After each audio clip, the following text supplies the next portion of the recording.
അസ്സലാമു അലൈക്കും വറഹ്മത്തുള്ള. ശത്രുക്കളുടെ ഉപദ്രവങ്ങൾ കൊണ്ട് ബുദ്ധിമുട്ടുന്നവർ നമ്മുടെ ഇടയിൽ ധാരാളമാണ്.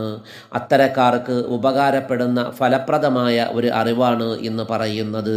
അള്ളാഹുവിൻ്റെ അസ്മാഉൽ ഹുസ്നയിലെ തന്നെ മഹത്തായ ഈ ഒരു നാമം എല്ലാ ഫറള് നിസ്കാരങ്ങൾക്ക് ശേഷവും ചൊല്ലുകയാണെങ്കിൽ അവനോട് ഇടപെടുന്ന എല്ലാവർക്കും അവനോട് സ്നേഹവും വാത്സല്യവും ഉണ്ടായിത്തീരുന്നതാണ്.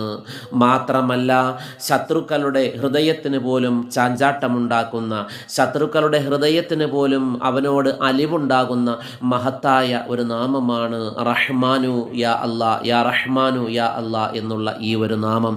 എല്ലാ ഫറള് നിസ്കാരങ്ങൾക്ക് ശേഷവും 298 പ്രാവശ്യം യാ റഹ്മാനു യാ അല്ലാ, യാ റഹ്മാനു യാ അല്ലാ, യാ റഹ്മാനു യാ അല്ലാ എന്നുള്ള ഈ ഒരു നാമത്തെ ചൊല്ലി ദുആ ചെയ്യുകയാണെങ്കിൽ എല്ലാവർക്കും അവനോട് സ്നേഹവും വാത്സല്യവും ഉണ്ടായിത്തീരുന്നതാണ്. ശത്രുക്കളുടെ ഹൃദയത്തിന് പോലും അലിവുണ്ടാകുന്നതാണ്. അതുകൊണ്ട് ഒരുപാട് ശത്രുക്കളുടെ ഉപദ്രവങ്ങൾ കൊണ്ട് ബുദ്ധിമുട്ടുന്നവർ എല്ലാ ഫറള് നിസ്കാരങ്ങൾക്ക് ശേഷവും 298 പ്രാവശ്യം യാ റഹ്മാനു യാ അല്ലാ, യാ റഹ്മാനു യാ അല്ലാ എന്നിങ്ങനെ ചൊല്ലി ദുആ ചെയ്യുക.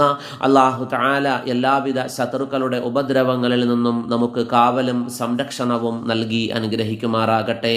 അസ്സലാമു അലൈക്കും വറഹ്മത്തുള്ളാഹി.